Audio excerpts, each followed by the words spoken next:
Are you kidding me? I just gave you thousands of dollars for my flight training and now you're telling me I have to buy all this other stuff? That's how I remember feeling when I was in flight training. I had two different flight schools because I moved during my flight training, and both of them said that I had to buy these study books and these plotters and all the things from their own flight school that they had, of course, marked up in price.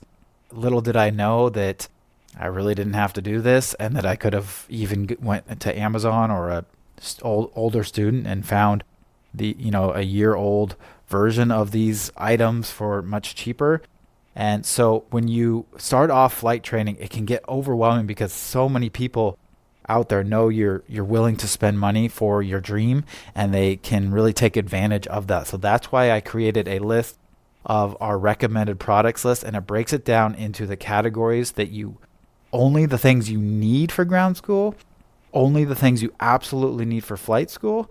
And then I also have categories for things that you don't necessarily need, but might help you a lot. They make your life easier as a pilot. And then also one more category for things that you definitely don't need, but can be really fun and maybe add some fun to your flying. And we also have a section on exclusive discounts only for part-time pilot listeners. So I've been trying to work with companies that I really like their products. I've tested their products myself over the years, and I use them myself, so they're very, very good. So I've tried to work with them to try and get some discounts for our students. That list is growing. I think we have 3 or 4 coupon code discounts in there, so go check that out. You can go to our website, parttimepilot.com, click on students and recommended products, or check out the link in our show notes.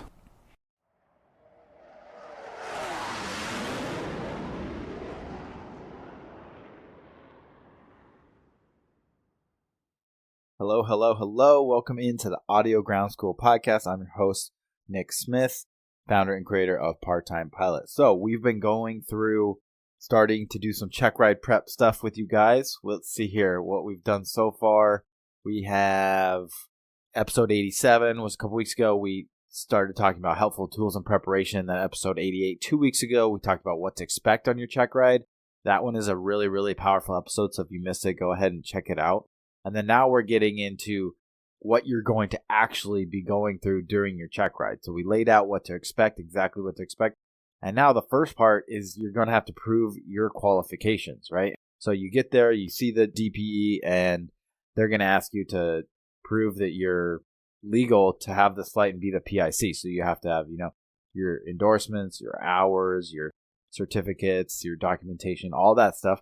So we went over that and we did some possible oral exam questions that you're going to get, because while you do this, the examiner is going to throw in some situational based specific questions, oral exam questions throughout the process. And then today we're going to continue that, and this time you have to prove that the aircraft is airworthy. So we're going to talk about all about how you do that and some possible examiner questions that you could get during this process. Now, before we get into that, we have a lot going on at Part-Time Pilot. It's awesome. At the same time, a little stressful, just how much is going on and bobbling it all in two hands, right? So we got a few updates. The first thing I wanted to talk about is our scholarship coming up. So that is our spring scholarship where, we do 4 scholarships a year, and this one is a little bit different than the other ones. I donate $1,000 and then we try and fundraise. I haven't really fundraised before with you guys, like, small donations, stuff like that. But what I've been working on is trying to get donations from sponsorship corporations. So some other companies in the space, companies that I enjoy, using their products in aviation. We've gotten some great ones, Plain English, their AR Sim, great one. Core Aviation, my favorite headsets, Core headsets. Fly Like a Local is a really cool app. And then we're working on a couple others. And so that scholarship application is going to open up in May. And then at the end of May, I'm going to pick the finalists, but this time you guys are going to pick the winners. So I'll pick the finalists, and then the finalists will create like a 1-minute video submission, and then we'll play all those for you guys, and you guys will vote on the winner or winners, depending on how many we want to choose. So that's coming up. So stay tuned for that. That's going to be probably after the first week of May. I'll open up the application. So stay tuned to our Instagram, our email subscription. You can go to parttimepilot.com and go to the contact page to stay informed and be an email subscriber, or you can go to our Instagram at part.time.pilot. Part-time pilot with periods in between each word. All right, the next thing I want to talk about is the price of our online ground school is going up. I announced this last week, so May 1st, but I'm giving everyone a chance. If you're thinking about it now, I'm going to give you a chance to get it at the current lower price. So the current price is $199.99, and it's going to go up to $249.99. It's lifetime access, and if you want to know why, you can check out our Instagram. I've done some posts about why we're doing that really quick here. I've never been more confident in our program, and I've never been more confident in raising our price, that I just feel like this course is so valuable, and I see the effect and the time and the money, because it's all in the name, Part-Time Pilot. Everything has been designed to save student pilots time and money so that the modern day student pilot has a busy work schedule, can still achieve their dream of becoming a pilot. And I can see that every single day. Every single day, someone writes in to us saying how thankful they are that they found us. And when our price is lower than our competitors, it kind of devalues us. People don't take us as much seriously. If you go on like Facebook or something and someone says, hey, what online ground school should I get? You're going to see Kings, maybe some Gold Seal, maybe like Sporties, right? People still don't really know about Part-Time Pilot. And I think one of it is because our price has been lower, and so people, they don't take us seriously. There's a great book called Predictably Irrational, and it talks about the psychology of consumerism, and we're all guilty of this. I'm no better of it, but it was a really enlightening book, and it talks about how people will make decisions simply based off price. So if you saw a ground school that was $200 and you saw a ground school that was $300 and you knew nothing else, and you were to just, let's say money wasn't an option for you, you were just to pick the one that you thought was going to be the best for you and had the best value, you would probably pick the one, the $300, because you thought, well, it must be better. There must be something wrong or something missing from the $200 one. That's why it's cheaper.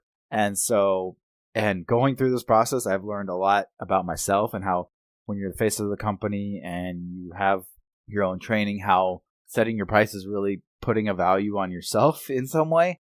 And so it's been a big journey for me as well. And now when you compare the features, our ground school against all the competition, it's not even a competition. It really isn't. We blow them out of the water. We have everything designed to make your life easier, learn the ground content better, quicker, faster, least expensive. So now putting our price relative to other ground schools. So right in that example where instead of a $200 course and a $300 course that you're choosing from, now you have a $250 course and a $250 course. There's nothing you can use. You need more information to decide which one is better value. It causes people, when we're around the same price, to then look further into the features. And once they do that, I am so confident that they are going to see the value that we have far outweighs any other competition. So that's why we're raising prices. We also, and this leads into my next update, we also have higher costs because we're adding a bunch more features. One of those is we just released a mobile app. I'm kind of doing a quiet kind of release of that. Not sure why. I think probably just because we have so much going on. But we just released a mobile app on both Android and Apple. It's really, really cool. Shout out to the app developer, Bella. Did a fantastic job. I'm really, really excited. We're already, looking at making more improvements to it. But it's a great app, and it's completely free. So there's free features, and then there's features that if you log in with your online ground school email and password, you'll get more features. So the free features are a unlimited practice test generator where you can choose how many questions you want and then what categories of questions you want to answer. You can do that as many times as you want. That's completely free. And then the E6B. It's not an E6B that you can, use on the FAA written test. You have to use your paper one or one of the supported electronic ones. But it can allow you to do calculations straight from your phone, straight from our app. And like when you're doing cross-country planning stuff, you can check, if you're doing the paper wheel E6B, you can check with our app to make sure that you're getting the right answers. So another powerful tool, completely free. And then if you're an online ground school member, you'll get access to all the ground school lessons, videos, quizzes that are in the lessons. So you'll be able to go through ground school content on your app right there. And then also we have downloads available. Some of our bonus downloads are available so you can download them straight to your phone, tablet, whatever. And again, Android or Apple, doesn't matter the device, just go to the whatever device you have is App Store and search Part-Time Pilot. And then do us a favor and leave us a review. It'd be really, really awesome if you did that. And so that's another thing, right? It costs money to develop and maintain an app. So another reason that we're raising our price a little bit. But as I mentioned earlier, we're still the best deal out there. So a couple updates there. One last update is our IFR online ground school. We released the beta a couple months ago, and we've been getting feedback and incorporating that feedback, creating some more videos. And we are just about, by the time this podcast release, we'll probably be releasing the IFR in just a couple days. So we are really, really close to releasing our IFR ground school for good. So that is really, really exciting. And that's all. So we'll have Private Pilot, IFR, an app, and we are just rolling. We already got more projects underway. It's super exciting. A lot going on in Part-Time Pilot. So come join us and be a part of our great community. So, all right, that's the updates. Now, without further ado, let's go help you out with some checkride prep stuff. All right, so as I mentioned in the What to Expect episode a couple weeks ago, you're going to get there to your checkride. You're going to meet the DPE. You're probably going to pay them. And then you're going to get straight into proving that you and the aircraft are ready for the flight.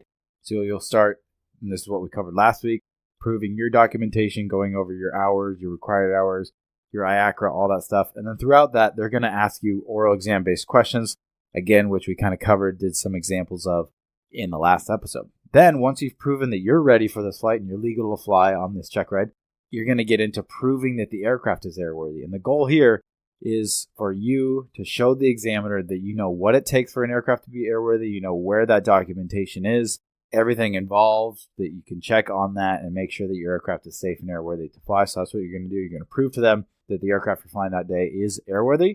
And again, during that process, they're going to ask you oral exam type questions, which we'll go over a couple examples of today. The last sort of part of that, other than the pre-flight check, of course, is showing the weight and balance for the aircraft, showing that it's within limits, you're safe to fly, all that stuff with the weights that you're going to carry in that day. Now, we're not going to go over how to do the weight and balance because we already have a podcast episode on that from the ground school, which you can go back and listen to. But I might just tell you a couple of oral exam questions that you might get from the examiner when you do that. So let's get to it. All right, proving that your aircraft is airworthy for the check ride. As I mentioned, the next thing the examiner is going to want to see is that if the aircraft is airworthy or not. To prove that an aircraft is airworthy, you'll need to show the examiner the following. Required documentation is current and present. Required inspections are current and completed. All airworthiness directives have been met. There are no open squawks for the aircraft. And all required equipment is present and operational. This is one of the questions that students get wrong the most when I say what goes in, when I do mock check rides, I say what goes into making an aircraft airworthy? What's everything that makes an aircraft airworthy? Usually they just think of the required documentation, right? Aero. There's required documentation, but then one of those documents is the airworthiness certificate.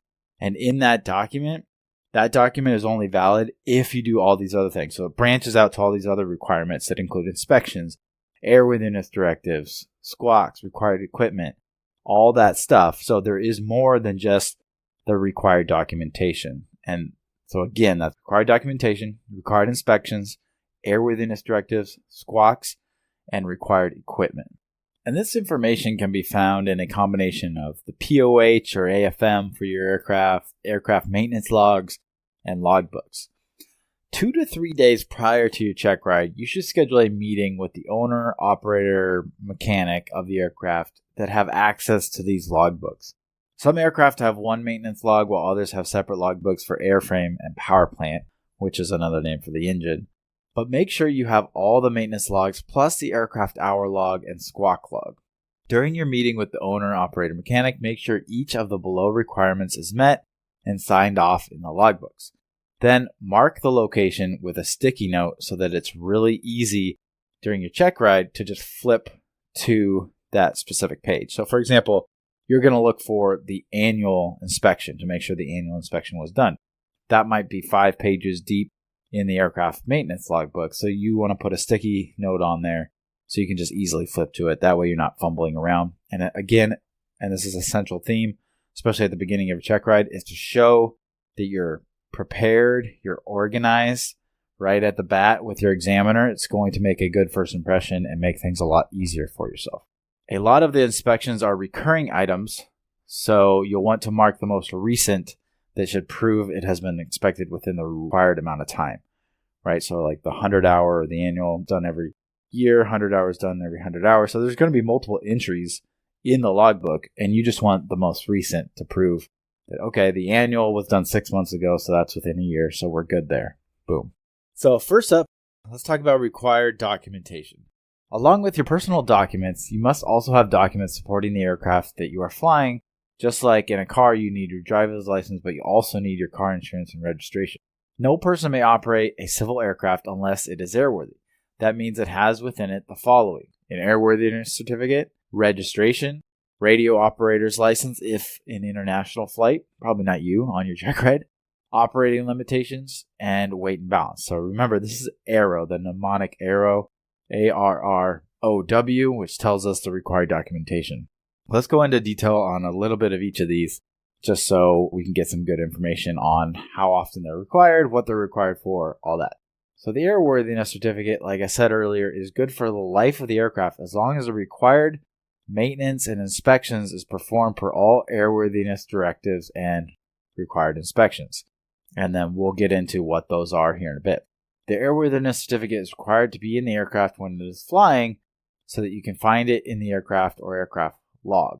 You'll want to have this with you and ready to show the examiner. The next is a registration certificate. This is good for 7 years. It used to be 3. It recently just changed from 3 to 7.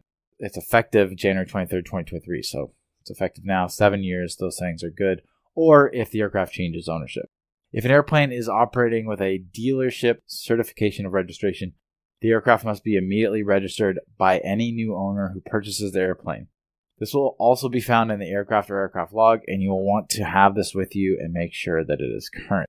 Next is the radio operator's license. This is, again, for international flights only, so there's not much to talk about here. Next is the O of ARROW, and that's operating limitations. These can be found in a variety of places. So in the current FAA-approved flight manual, or POH, approved manual material, markings, and placards, or any combination thereof. So one example that your examiner might ask you is to show you some limitations that are in the cockpit. So you might have some placards placarded right on your dashboard, but there's also a bunch on the airspeed indicator. That's a great example, right? It's got, the never exceed speed, the operating limits and ranges of speed, the stall speeds, the zero flap speed. So all that stuff, those are all considered operating limitations that are marked on the aircraft themselves. Then you'll also have some that are listed in the POH or AFM.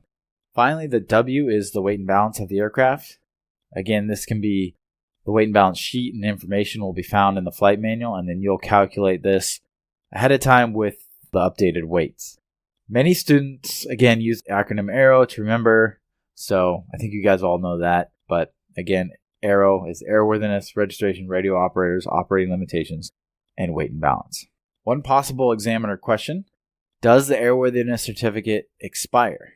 And so you would say, no, as long as the aircraft is kept airworthy by meeting all required inspections and airworthiness directives. And they might say, does the aircraft registration expire? And you can say, yes, it expires after 7 years, or if the aircraft changes ownership. Okay, so you've showed the examiner the airworthiness certificate, the registration, and then the weight and balance. And again, we'll get to that in a second. You showed those required equipment. What else did I? Registration and the operating limitations, right? So you've showed that. So now we're going to go into, they might say, well, how do you know that airworthiness certificate is good? We're like, okay, well, we have to meet these required inspections. And if you remember, that is aviates, the mnemonic aviates. So again, in order for the aircraft to stay airworthy, legal to fly per FAA, certain inspections must be performed in their defined time frame. These inspections will be recorded and logged in the aircraft maintenance logs. Most aircraft have both a power plant and airframe log. Therefore, you will need these logbooks on the day of your check ride. Ask your flight school to get them from the mechanics the day of your check ride. And then again, I have the tip: get the aircraft maintenance logs the day before or a couple days before and mark each of the below required inspections. The most recent time they were recorded with a sticky note and make sure then that they all meet the requirements. I remember on my check ride, I found that one was actually out of the allotted time frame. And so they had to get that done before my check ride. So there's a lot of problems I had around my flight school that were annoying like that. And that was one of them. So make sure, because if that happens on your day of your check ride, you might fail. The examiner might fail you for that. They likely will fail you for that. So make sure do this a couple days ahead of time. All right. So what are the required inspections? So we have, again, this is the mnemonic AVIATE. So that stands for annual, VOR, 100-hour, altimeter, transponder, ELT, and static and pitot. Now, as a private pilot for VFR, not all of these are required for VFR. So let's get into a little bit when these are required and if they're required for VFR and IFR. So the annual is required every 12 months, and it's required for both VFR and IFR flight. If the aircraft has both an airframe and power plant logbook, you will need to check for the annual inspection logged in each of them within the last 12 calendar months to show the examiner. So the airframe and the power plant both have to be examined and marked off as part of the annual inspection. Then the next is VOR. This is required every 30 days for IFR flights only. If you are flying a VOR equipped aircraft, it is still a good idea to know where this inspection is logged to show the examiner, even though it is not required for VFR flight. The examiner may not ask to see it, but you will want to be prepared to show them and say, even though this is only required for IFR flight, it is still current in that it has been inspected in the last 30 days. This is good to know for us since we want to use our VORs anyways, and it gives us the assurance that it has been inspected recently. All right, next is the 100-hour.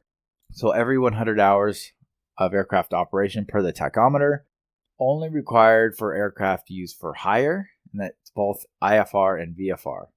For the situation where you are a student renting an aircraft from a flight school and flying in the aircraft with an instructor, the aircraft is considered for hire because flight instructor is getting paid. Now, this is a very confusing topic. This is where I've landed on the subject. I've even asked legal lawyers how to, dissect this particular FAR.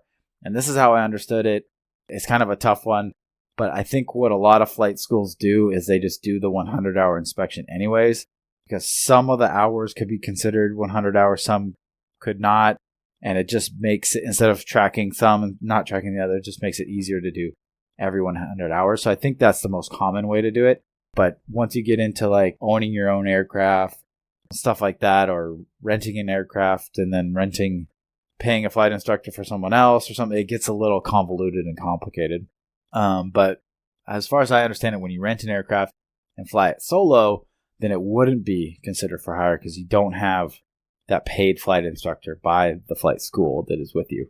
So this means that for most aircraft owned and rented by a flight school, most of the hours are considered for hire, and therefore the flight school will get the aircraft inspected every 100 hours for that required inspection. If the aircraft has both an airframe and power plant logbook, you will need to check for the 100-hour inspection logged in each of them within the last 100 hours of the aircraft. So in that log, it'll say the TAC hours of when they did the inspection. So let's say it's 1432. So you say, okay, the last 100 hour was done at 1432. Then you would want to go look at the current TAC hours on the aircraft and make sure that that was not more than 100 from 1432, right? Note here, an aircraft is allowed to fly past 100 hours since its last inspection only for 10 hours, and any time over 100 hours must be spent flying the aircraft to a destination where it will be inspected. This is kind of a caveat to the rule of every 100 hours. For example, you can fly your aircraft over 100 hours if at 99.9 hours you take off and fly to an airport where the inspection will occur for up to 10 hours over 100 hours or 110 hours. So you can fly 10 hours away, right? So that's that you're at 109.9 hours as long as you're flying to somewhere where it's going to get the inspection done. And if this happens, the excess time above 100 hours must be used in computing the next 100 hours. What this means is if you fly your aircraft at 99.9 hours for 5 hours to a place where it's inspected, then it would be getting inspected at 104.9 hours, right? But the next time it would need to be inspected not at 204.9 hours, it would still be at 200 hours. It's still required every 100 hours. So at 100 hours, 200 hours, 300 hours, if you overfly it using this exception, that doesn't reset. That's included. You're using some of that next 100 hours. Hopefully that makes sense. It's kind of hard to explain, but I think you guys get that if you've gone through ground school. All right, next is altimeter. Required every 24 calendar months, and that's for IFR only.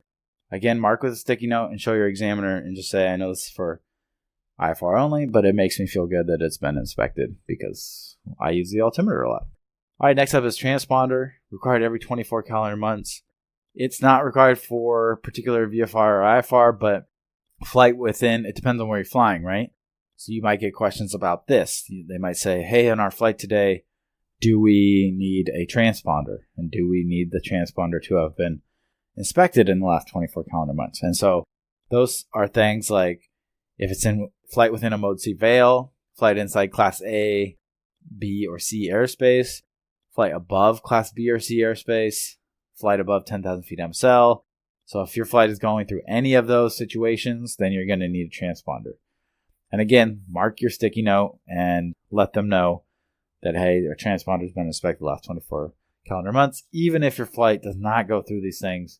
Another tip is to just kind of be ahead of the questions that you can expect to get, right? And provide more information so that they don't have to ask more questions. So, for example, instead of saying, here's the transponder inspections, it's been done 13 months ago. Instead of just saying that, you can say, it was done 13 months ago. It's required every 24 months, so we're good for another 11 months there. It's only required if we fly in a Mode C veil, Class A, B, C airspace, above Class B or C, or a flight above 10,000 feet. Our flight has none of that, but it's still nice to know that it's been inspected because I will use it to get flight following. Something like that, right? Give a detailed answer showing that you know all the rules and regulations around that particular topic so that they don't have to ask more questions, right? All right, next up is the ELT, or Emergency Locator Transmitter. A functional check is required every 12 calendar months, and the battery must be replaced at half its used life or after an hour of cumulative operation. Half-life will almost always be printed on the battery itself.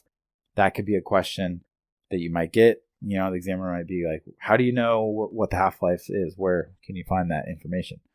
So you can look on the battery itself or in maybe the documentation for the aircraft. All right, if ELT is required for both VFR and IFR flight, again, mark this with a sticky note when it was last inspected, or when it had its last functional check, right? Okay, the static and pitot is the last one. That's required every 24 calendar months, but only for IFR. Again, same thing. We use the static and pitot in a lot of our instruments, so it's good to know that it's been inspected and working well, even though it's required. This check is only required for IFR. All right, again, that mnemonic is AV8, AV1ATES, annual VOR 100-hour, altimeter, transponder, ELT, static, and pitot. A couple questions you might get from your examiner are, can I fly my aircraft past the 100-hour mark since its last 100-hour inspection? So they're trying to ask you about that exception to the rule, right? So you might say, if your aircraft is not for hire, you do not require a 100-hour. If your aircraft is for hire, like when a student flies a rented aircraft with a paid instructor, you do require a 100-hour inspection. You're only allowed to fly it over 100 hours by up to 10 hours over, if and only if you are flying to a destination where you're getting that 100-hour inspection. So they might then say, in a follow-up to that question on the 100-hour inspection, they might give an example of like, okay, say I flew 5 hours over my 100-hour. Is my next inspection due in 95 hours, right? And so you would say, no, it's due every 100 hours. You don't get an extra 5 hours because you went over the previous time. Okay, so kind of understand where they're trying to go with their questions. The next one, if I'm flying Class E or uncontrolled airspace, do I need my transponder to be inspected every 24 months? So you might say to that, you will only need a transponder in Class E or G airspace if you fly through Mode C veil, above Class Bravo or Charlie airspace, or above 10,000 feet MSL. You might ask specifically, for our flight, do we need a transponder? So you would want to kind of prep ahead of time to know that based off your cross-country scenario that they give you. And then finally, you might get as I mentioned before, where can I find the half-life of an ELT battery to ensure it's up to date on its inspection? And you can say it's printed on the battery itself or in the aircraft maintenance logs. And it might be a good idea when you meet the mechanic, right, to ask if they can show you where this is. That way you can know for sure and certain where that is for your aircraft. All right, let's continue on.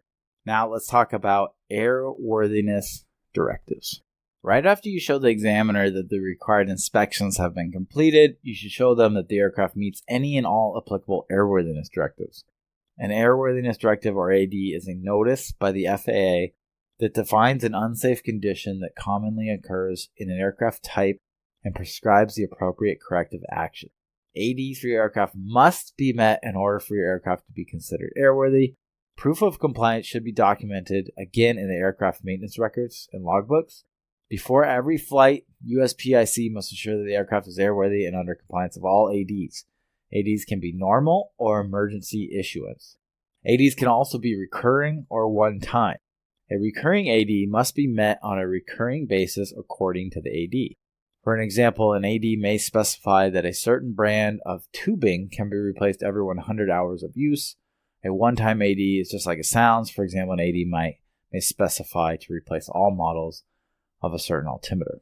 Example, if an AD is issued for all PA-28-161 aircraft that use a specific brand, let's call it XYZ, of all alternator belts, and says that they must be replaced every 6 months in order to be compliant with the AD, in this example, if your aircraft uses alternator brand XYZ, then you must replace it every 6 months, and you must record this replacement in your aircraft maintenance logbooks and put the AD number. Alternatively, you could use a different brand, let's call it ABC, that is not part of the AD, and then you wouldn't have to worry about replacing it every 6 months, right? So every AD is different, right? So this AD says if you're using brand XYZ, you got to replace it every 6 months. Or you can use brand ABC, and you just would make sure that there's no ADs for that brand of alternator belt.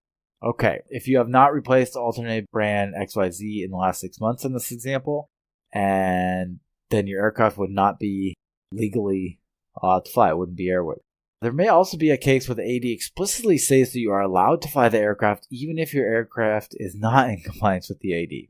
For example, an AD might state that you are required to replace a specific part of your aircraft, but that you may fly the aircraft until a specific date or until a specific amount of hours has been flown. They may allow you to fly the aircraft because they want you to be able to get the aircraft to the point where the repairs are to be made, among other reasons. So again, it all depends on the AD. Make sure you read all the wording of the AD and then make sure that your aircraft is in compliance with the specific wording of the AD. To summarize, you cannot fly an aircraft unless it is in compliance with the AD or if the AD gives you a particular exception for flight. So for your check ride, check to see if your aircraft has any ADs. If it does, read the AD and understand its requirements so that you can show the required replacement, inspection, etc. that is required by the AD to the examiner. All right, now let's kind of recap what we've done. We showed them the required documentation, right, which included, among other things, airworthiness certificate. And then for that airworthiness certificate to be valid, we had to have met all our required inspections and be up to date and current on all our ADs. The next thing that is included in that airworthiness certificate is that we have all the required equipment and that all that required equipment is operational. So let's talk about the required equipment that you need for your flight. So at this point in your check ride, you need to show the examiner that all the aircraft's required equipment is present and operable. This is what your pre-flight check and checklist is for, but we're going to cover it here because in order for your aircraft to be airworthy, you need to have the required equipment for your type of flight, whether that's day, night, VFR, IFR. While flying in VFR during the day, the following equipment is required: airspeed indicator, compass, altimeter, fuel gauge, oil temperature, oil pressure, a temperature gauge for liquid-cooled engine, manifold pressure gauge for each altitude engine, landing gear position indicator for retractable landing gear, tachometer, seatbelts and harnesses, ELT, and anti-collision lights. So this is A Tomato Flames, and that's the mnemonic for 91205, which you're familiar with. Now, I mentioned before, right, you're going to do this in your pre-flight check. So before your pre-flight check, maybe, you're showing the examiner that your aircraft is airworthy. You might just mention, like, here's the required equipment for the aircraft. It's 8 tomato flames plus, and we'll get to this in a sec, but plus anything listed in the POH specific for your aircraft. And then you can say, we're going to check these to be operational during our pre-flight check. But you might want to say it here. If your examiner asks, you can show them what exactly is required for your aircraft. So, as I mentioned, right, most general aviation trainer aircraft don't have tractable landing gear. They don't have altitude engines or liquid-cooled engines. Most of them are air-cooled. Plus, tomato flames might not be for your aircraft, right? So, if you don't have landing gear, retractable landing gear, then that's not required. If you don't have a liquid-cooled engine, right, then the manifold, then the temperature gauge is not required. So, you want to tailor this for your specific aircraft is what I'm trying to say. And on top of that is there might be a kinds of operation list or other required equipment specified in the approved flight manual or POH of your aircraft. So another question for your, the owner, operator, mechanic is, are there any additional required equipment for this specific aircraft or the specific kind of operation we're going to use it in? So you want to know the exact list for your aircraft, and that's a combination of 91, 205, and the POH AFM for your aircraft. All right, so that is required equipment during the day. Your examiner might ask you, what if our flight goes into the night? What changes, right? And one of the things that changes is there's more equipment required. And that we remember that by flaps, right? So that's fuses, landing light, anti-collision light, position light, and a source of electricity. So the source of electricity is going to be the alternator with a backup as the battery. Position lights, anti-collision lights, you're well aware of. Landing light, it's only if aircraft is for hire. That might be a question that you could ask. The AIM specifically encourages pilots to turn on their landing light when operating below 10,000 feet, day or night, especially when operating in reduced visibility. And then for the fuses, you need a replacement set or 3 of each. And then newer aircraft use circuit breakers, so that's kind of like fuses or circuit breakers, that requirement for the F part of flaps. All right.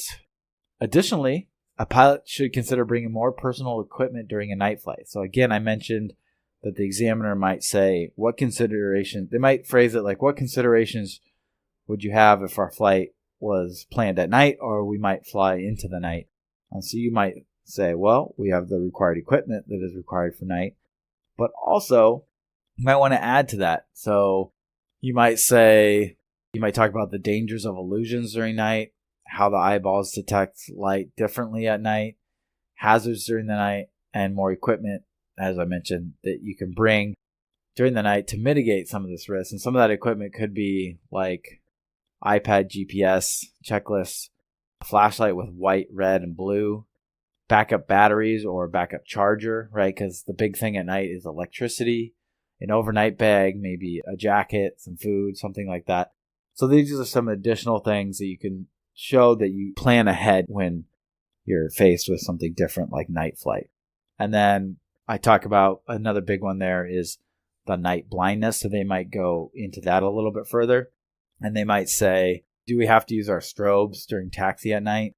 They're kind of leading into, if there's other aircraft around taxiing at night, the strobes can cause night blindness. And they might want you to explain what night blindness is. For like 30 minutes, if you have a bright white light, causes kind of temporary blindness, makes things hard to see, especially like other aircraft when you're up at flight. That's why you want to avoid these bright white lights. That's why you want to use a red flashlight. Things like that might be asked by an examiner, and that's what they're looking for. All right, so next I want to talk about inoperable equipment. So when you get to this point where you're talking about the required equipment, they might ask some things about inoperable equipment. The responsibility for ensuring that an aircraft is maintained in an airworthy condition is primarily that of the owner-operator. However, a private pilot must know whether or not the aircraft is airworthy and what actions must be taken to keep or make it airworthy. In the event that any piece of equipment in the aircraft becomes inoperable, broken, not working, then the pilot must verify the following before flying the aircraft. So you want to check to see if the aircraft has an MEL, a minimum equipment list. If it does, then this is the controlling document that must be followed.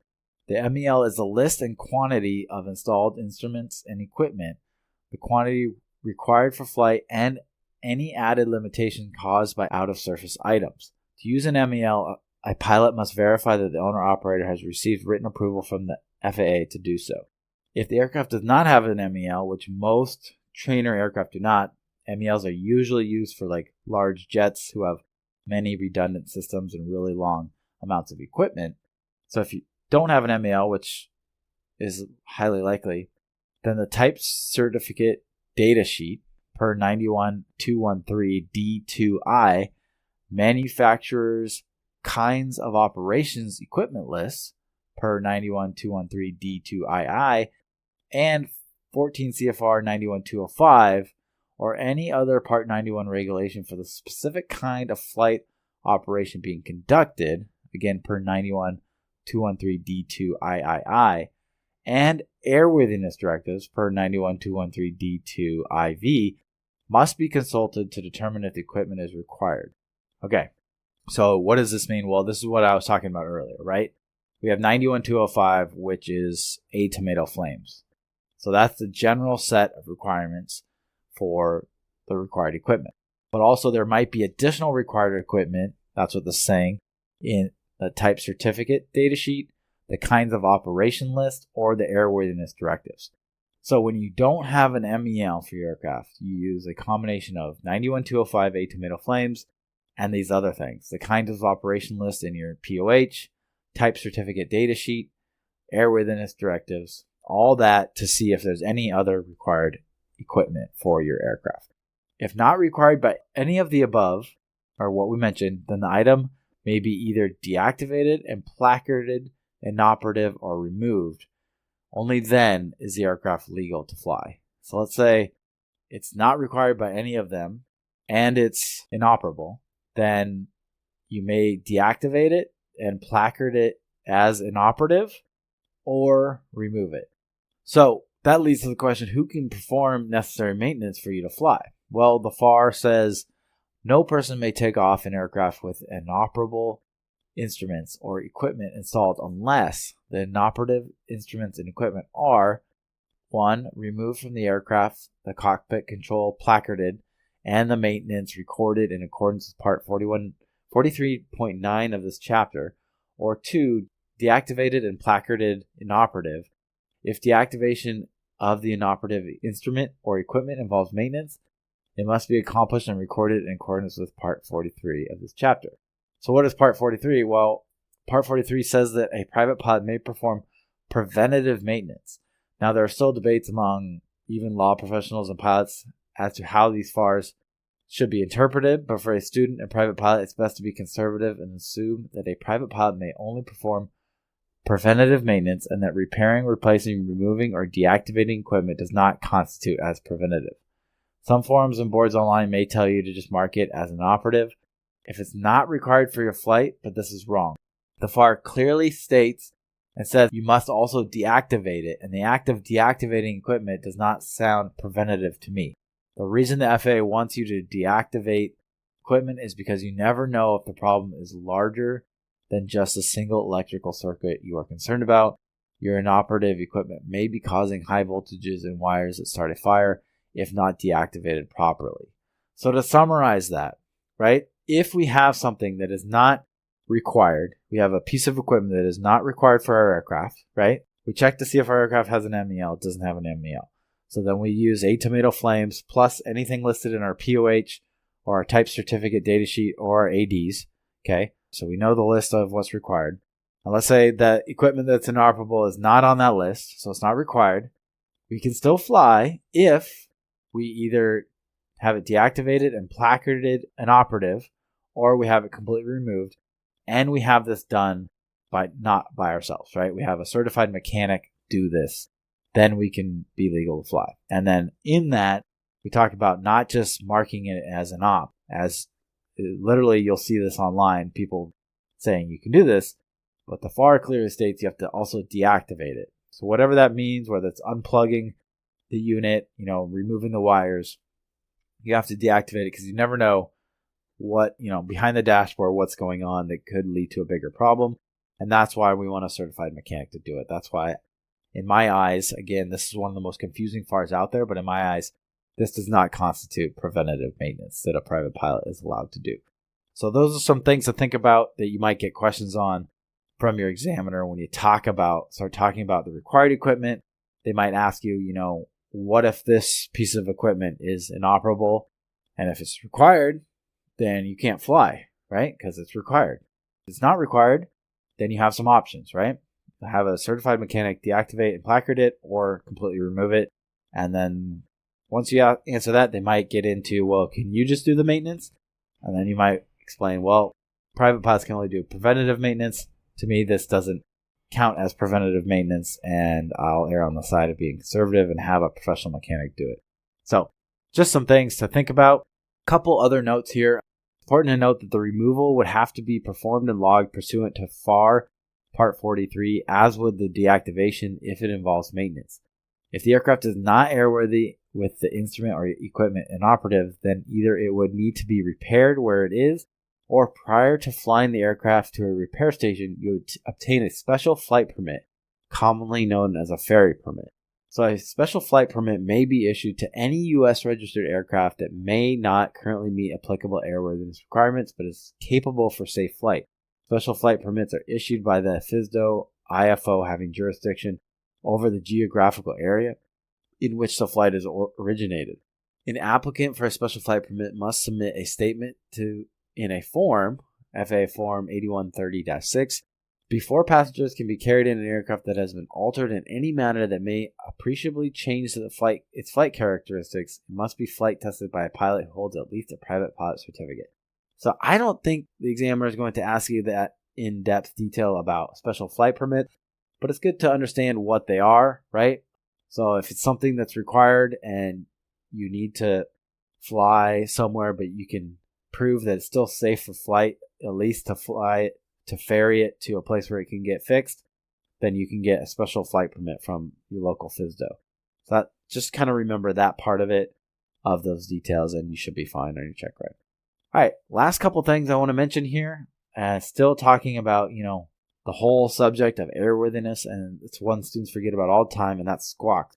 You'll also need to show the examiner that there are no open squawks for your aircraft. Squawk sheets are kept for aircraft as a way for pilots to communicate inoperable equipment to the aircraft mechanics, while also adding accountability for correcting issues. The FAA states that an aircraft must be grounded if any of the required equipment is inoperable.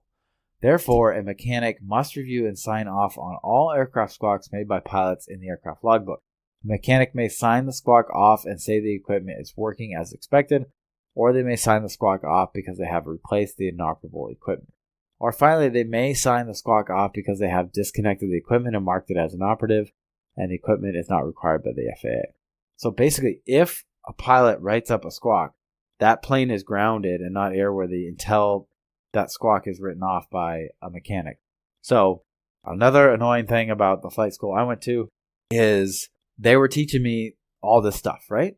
They taught me this stuff. And so it happened to me where I think it was the landing light wasn't working. And as we know, landing lights are not required for all types of flight.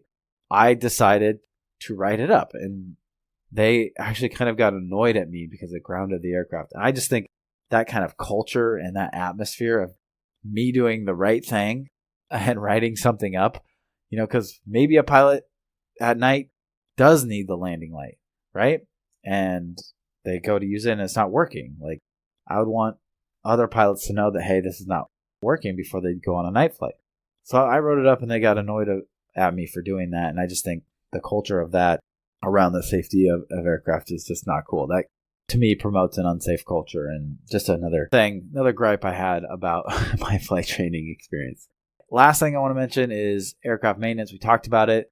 The preventative maintenance that may be performed by a private pilot that owns or operates his or her own aircraft is limited to items in 14 CFR Part 43.7 as long as they do not involve complex assembly operations. So I'm not going to go through the whole entire list. It's very, very long, but we do have it here in the checkride prep course. Might behoove you, I always love that word, might behoove you to remember a couple of them for your check ride, right? Just in case I could see an examiner being like, all right, when we're talking about, removing inoperable equipment, they might say, can you as a private pilot do that? You might say, no, we're only allowed to do preventative maintenance. And so on aircraft that we own or operate. And then they might say, well, what is some examples of preventative maintenance? What does that mean? So you might say it doesn't involve complex assembly operations. For example, you might repair a landing gear tire, or you might change the oil. You might service landing gear wheel bearings. Let's see, what are some good examples that are easy to remember? It's like air in the tires, replacing or repairing the tires is a good one. Replacing safety belts, harnesses, stuff like that. Talked about the oil. Updating a GPS database is a good one to remember. Replacing and servicing batteries. Yeah, so I would remember just a few of these, just so you have something in your pocket if they ask for an example of what kind of preventative maintenance is. And once the preventative maintenance is complete, you'll need to log the maintenance appropriately in the appropriate logbook for the aircraft. And the entry has to include a description of the work performed or references to data that are acceptable to the administrator, the date of completion, the signature, certificate number, and kind of certificate held by the person performing the work. This logbook entry and signature returns the aircraft to service. The ultimate responsibility for ensuring that maintenance personnel or yourself, if performing preventative maintenance on your own aircraft, make the appropriate entries in the aircraft maintenance records indicating the aircraft has been approved for return to service, lies with the owner-operator. If it's your own aircraft and you're a private pilot, you're allowed to do the preventative maintenance, and this lies on you to ensure that you do this and you sign it off. Any pilot with a pilot certificate from Part 61 is allowed to perform preventative maintenance on an aircraft they own or operate. This includes private and commercial pilots, but does not include student or recreational pilots. So again, maybe another question you get. Hopefully they don't ask you too many questions on preventative maintenance because it's kind of a tricky topic there. But again, like I said, good to know the general rules around it and maybe a couple examples. All right, so to summarize, that's the lesson. We've gone through possible examiner questions that you might get while you're proving that the aircraft is airworthy. You're first going to do that by showing the required documentation. Included in that is the airworthiness certificate. And for that to be valid, you have to meet all the required inspections. You have to meet the ADs. So you have to prove that the inspections are met, the ADs are met, again, in the maintenance logbooks. Then you have to have the required equipment and make sure that all the required equipment for your specific aircraft and the kinds of flight you're going to do. So you want to use, A tomato flames, aka 91205, plus your aircraft POH or any other, type certificate data sheet or AD that might include additional required equipment for your aircraft. That's going to be your complete list if you don't have an MEL. Then when you go out in pre-flight, you're going to check that all your required equipment is working or not. If you find anything that's not working, if it's required and not working, you cannot fly. You're not airworthy because it's required. If it's not required, we have some wiggle room. Like we said, a certified mechanic can remove it or deactivate it and mark it as inoperative. And then we talked about squawks, right? You have to check the squawks, that there's no open squawks and it's been returned to service for any squawk issues. And then we talked about aircraft maintenance around kind of inoperable equipment and that we want to have a certified mechanic do that. We're only allowed if we're a private pilot and we own our own aircraft to do preventative maintenance. All right, so hopefully that was helpful. Kind of a long-winded episode here. I tried to add some things that I thought, you might get from the examiner. So hopefully that was helpful. In next week's episode, so that's going to be on April 29th, we're going to continue on with our checkride prep stuff. And we're going to talk more about the oral exam. And then we're going to get into our cross-country scenario. Actually, first, before I do that, let's talk a little bit about the weight and balance. So that's kind of the last thing on proving your aircraft is airworthy, right? Is showing the examiner your weight and balance. That you've done the calculation for the weight and balance. You're within the CG envelope. But maybe there's some questions that you might get. So let me see here some questions I can think of or that we have here in checkride prep around weight and balance. One possible examiner question is you're showing them, the CG envelope, and they might say, if the CG is too far forward, how would that affect flight? So you might say, too far forward center of mass can cause the aircraft to pitch so far down that it makes climbing in the aircraft nearly impossible. It would also put a lot of stress on the control surfaces and decrease performance. In landing, a nose-heavy CG would make it extremely difficult, if not impossible, to flare, and could cause excessive loads on the nose wheel or a nose-over condition on a tailwheel aircraft. They might also ask, what if the CG is too far aft? How would that affect flight? And you might say too far aft center of mass can cause the aircraft to want to constantly pitch up, making it harder to control and ultimately less stable. Aircraft loaded with aft CG are unstable at any speed and can make recovering from a stall or spin extremely difficult, if not impossible. A too far aft CG causes a decrease in both static and dynamic longitudinal stability, as well as violent stall characteristics. Be ready for questions around stability and how a too far forward or too far aft CG can affect your flight, right? They might have you do your weight and balance, and they might have you add, maybe they'll change their weight from 150 pounds to 300 pounds so that you have a lot of weight in the front of the aircraft in that passenger seat. So now you're going to have a nose. You kind of think about what they're trying to do, right? They're trying to say, okay, they're trying to create a nose heavy situation. And then they might ask, how might this affect us on landing, right? So a nose heavy CG will make it really hard to flare, might cause a nose over, blah, blah, blah, blah. So that's kind of what you want to think about when you're doing your weight and balance. Let's see if there's any other questions I can think of here. After showing them the weight and balance, they might tell you that you are bringing an additional weight with you. So like I said, right, they might change a weight on you or something, and they might ask you to recalculate and say, did the additional weight move the CG? So what you want to do here is you want to compare the CG location with your first calculation with the new one, and if it's different, then it moved. And the change they give you may shift the CG slightly if it's in a location that's far away from the empty weight's arm length, right? So the empty weight CG, if you're adding weight, much further forward than that or much further aft, then it's definitely going to have more of an effect on changing the CG. And they might say something like, if the CG moved, how does this affect flight? It's kind of what we talked about. And then you kind of judge that they're going for, too far forward CG, how that affects flight, too far aft CG, how that affects flight, like we talked about. And then they may further add to that scenario, right? So they might give you added weight that actually puts you over the total. So that's another thing you got to watch out for. Are you within the max gross weight for your aircraft? And I could see an examiner, giving you a weight that puts you over that max gross weight. So maybe it's by like 40 pounds or something like that. And so then you say, well, actually, we're over the max gross weight. So before you even need to calculate the CG, right, you can just say that. And they might say, okay, well, how can we get under the max gross weight? What are some things we can do? And you could say, well, we could maybe take out some fuel, or we can get rid of the baggage. And they might say, well, you can't take out baggage. So like, okay, well, I'm going to take out fuel. It's 40 pounds we need to lose, 6 pounds per gallon. So we're going to lose 7 gallons. And then they might say, what risk considerations would you have in this scenario? And then now you think of the next thing, like, what does removing fuel mean? Now do you have enough fuel for your planned flight, right? So you're going to have planned a checkride scenario with them. And so you'll have to reference that total fuel that you calculated. And you say, well, I calculated that we're only going to need, 27 gallons for our flight. Our aircraft holds 48 gallons of usable fuel.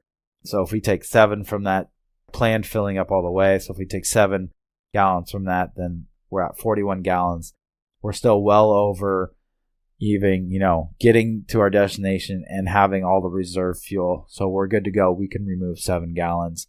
And then that may lead them to ask, like, well, what are those fuel requirements? And you might want to say, well, during the day, we need 30 extra minutes at cruise flight and 45 minutes if it's at night. Things like that I could see an examiner kind of leading towards in their questions while you're doing your weight and balance. All right, so yeah, glad I remembered that. I think those were good for the weight and balance. So now that you've done that, the next kind of step is you're going to go over your cross-country scenario. So before you go out to the aircraft, do your pre-flight check and do all that stuff, the oral exam is still not over with. The next step is kind of the check ride scenario. So they're going to probably be like, all right, well, it looks like the aircraft is airworthy. You've done a good job proving that. Looks like you're airworthy. So now show me what the flight we're going on today and walk me through our flight and our checkpoints. And then they're going to ask you questions throughout that process as well. And that's what we're going to cover in the next episode. And then after that, we're going to talk about, more oral exam type questions, and then get into what to expect on the practical part of the exam. And then after that, like mid-May, we'll do a mock check ride episode. All right, so stay tuned for that. Got a lot of good stuff coming up. And don't forget about the scholarship. Stay tuned for that. Don't forget to check out our mobile app on Android or Apple. Just search Part-Time Pilot.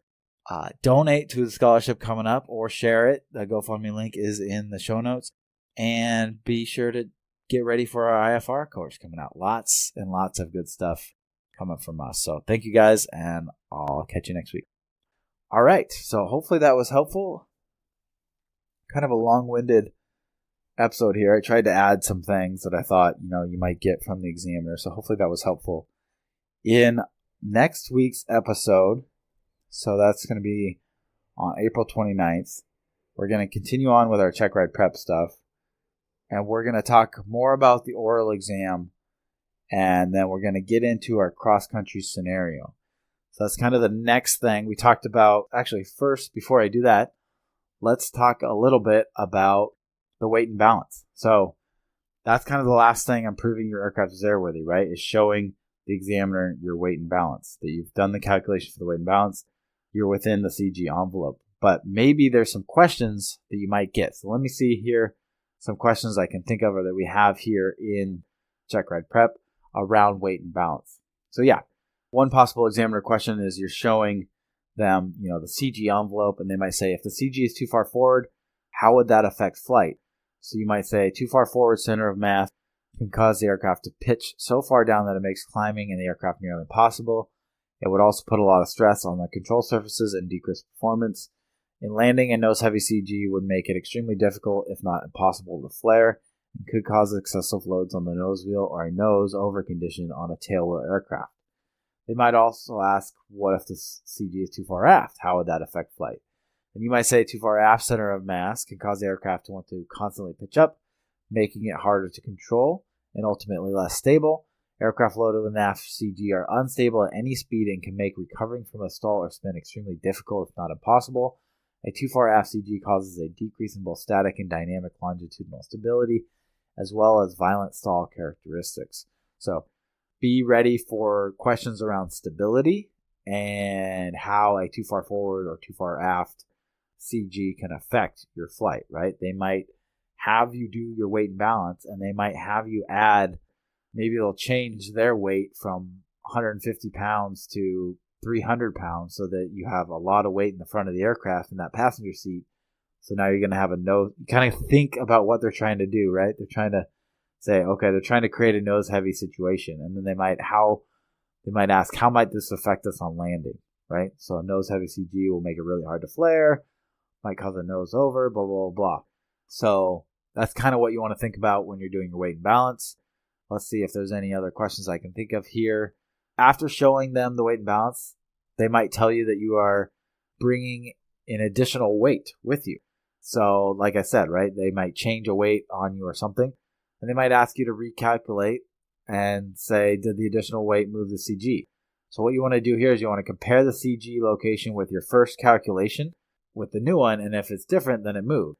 And the change they give you may shift the CG slightly if it's in a location that's far away from the empty weight's arm length, right? So the empty weight CG, if you're adding weight, much further forward than that or much further aft, then it's definitely going to have more of an effect on changing the CG.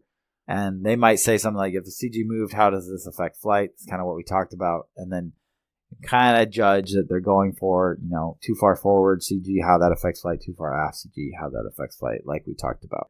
And then they may further add to that scenario, right? So they might give you added weight that actually puts you over the total. So that's another thing you got to watch out for. Are you within the max gross weight for your aircraft? And I could see an examiner, giving you a weight that puts you over that max gross weight. So maybe it's by like 40 pounds or something like that. And so then you say, well, actually, we're over the max gross weight. So before you even need to calculate the CG, right, you can just say that. And they might say, okay, well, how can we get under the max gross weight? What are some things we can do?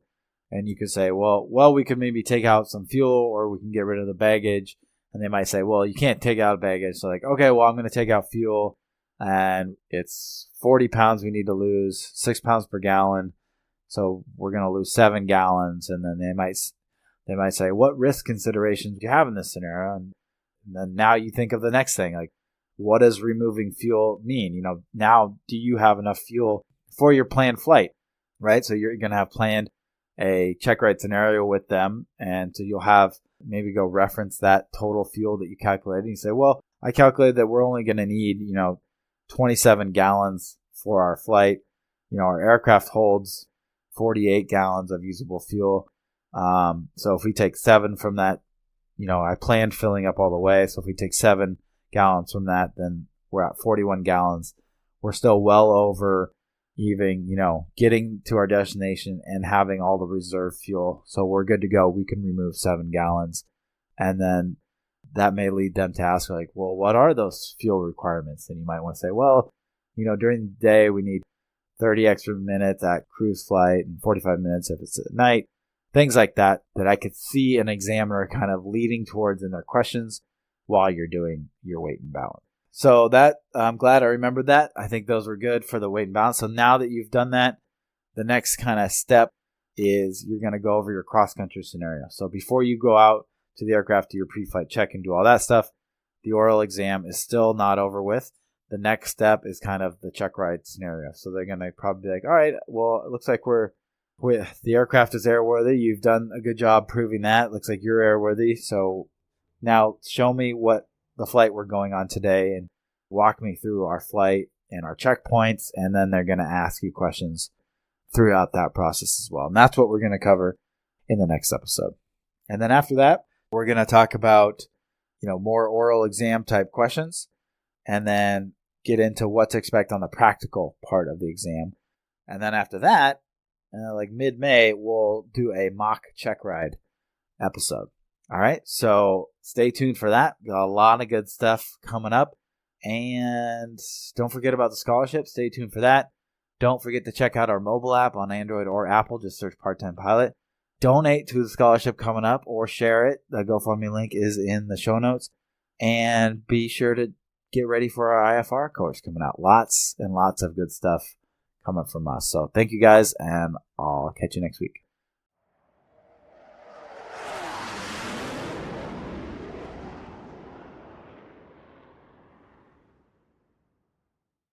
Did you know that Part-Time Pilot's Ultimate Private Pilot Test Prep book just won a Pulitzer Prize?